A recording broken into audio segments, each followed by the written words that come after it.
ఎలా ఉంది first day response మన సమ్మిట్ది? చాలా బాగుందండి.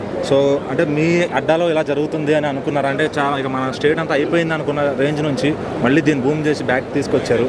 సో ఎలా అనిపిస్తుంది? కష్టపడి పని చేయాలండి.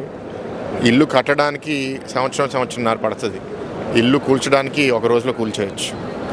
సో మేము కష్టపడి పని చేస్తున్నాము. అందుకే ప్రజలు కూడా ఏంటి అంటే ఆ కమిట్మెంట్ వాళ్ళు కూడా ముందుకొచ్చి అవకాశాలను సద్వినియోగం చేసుకుంటే రాష్ట్రం ఇంకా మంచి దారిలోకి వెళ్తుంది. మంచి పాలకులను కూడా ఎన్నుకోవాలి. ఏది పర్ఫెక్ట్ కాదు, బట్ అమంగ్స్ ద లాట్ ఎవరి నాయకత్వంలో మా పిల్లల భవిష్యత్తు బాగుంటుందని ఆలోచిస్తే ఆన్సర్ చాలా క్లియర్గా ఉంటుంది. ఆల్రెడీ మనం 4 decadesగా చూస్తున్నాం చంద్రబాబు గారు విజన్ ఏంటనేది, ఆయన సమర్థత ఏంటనేది. సో అంతే విధంగా ఇటు నారా లోకేష్ గారు, ఇటు పవన్ కళ్యాణ్ గారు ఇండస్ట్రియల్ వైపు కానీ, అటు విలేజెస్ పరంగా కానీ వాళ్ళు ఏ విధంగా ఇంకా ముందుకు తీసుకెళ్ళగలుగుతారు?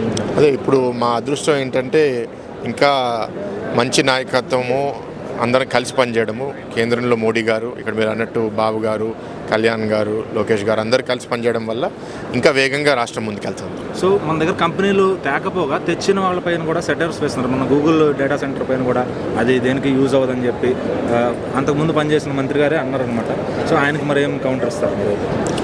జనాలు ఓటు రూపంలో చూపించారు కదా. అన్నిటికన్నా పెద్ద మెజారిటీ ఆ కాన్స్టిట్యున్సీలో 95,000తో ఓడిపోయాడు ఆయన. దీనికన్నా పెద్ద జవాబు నాకు మాటలతో చూపించడం అవసరం లేదు, ప్రజలు చేతులతో చూపించారు. సో ఇంకా వైజాగ్లో ఇంకేమీ రాబోతున్నాయి నాట్ ఐటీ కాకుండా? Tourism is a big focus కదండి. అండ్ అవుట్స్కర్ట్స్లో మీరు ఆర్సిలర్మిట్టల్ స్టీల్ ప్లాంట్ వచ్చింది. సో ఆ హెవీ మ్యానుఫ్యాక్చరింగ్ అనేది అనకాపల్లి పార్లమెంట్లో ఎక్కువ వస్తుంది. భోగాపురంలో ఎయిర్పోర్ట్ వస్తుంది.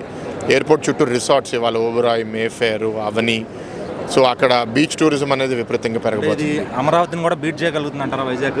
ఇట్స్ డిఫరెంట్ అండి. Amaravati is the governance capital. ఇప్పుడు అక్కడ secretariat, assembly, government quarters, court, universities ఇవాళ పెద్ద ఎత్తున అక్కడ వస్తున్నాయి.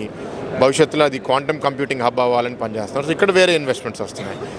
మేము అభివృద్ధి ప్రతి ప్రాంతానికి రావాలి, అది వికేంద్రీకరణ అవ్వాలనే ఆలోచనతో పనిచేస్తున్నాము. ఒకటి ఎక్కువ ఒకటి తక్కువ అనేది కాదు. విశాఖపట్నం ఇవాళ అన్నిటికంటే పెద్ద సిటీ కాబట్టి ఆటోమేటిక్గా మేము ముందు స్థానంలో ఉన్నాము. అమరావతి ఇవాళ కొత్త నగరం.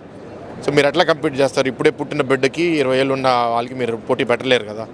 It will take time. మీ ఎఫర్ట్ ఏ విధంగా ఉండబోతుంది సార్ ఈ గవర్నమెంట్తో పాటు? కానీ మీరే చూడండి ఎట్లా ఉండబోతుంది అనేది. మేము కష్టపడి మేము చేస్తాం.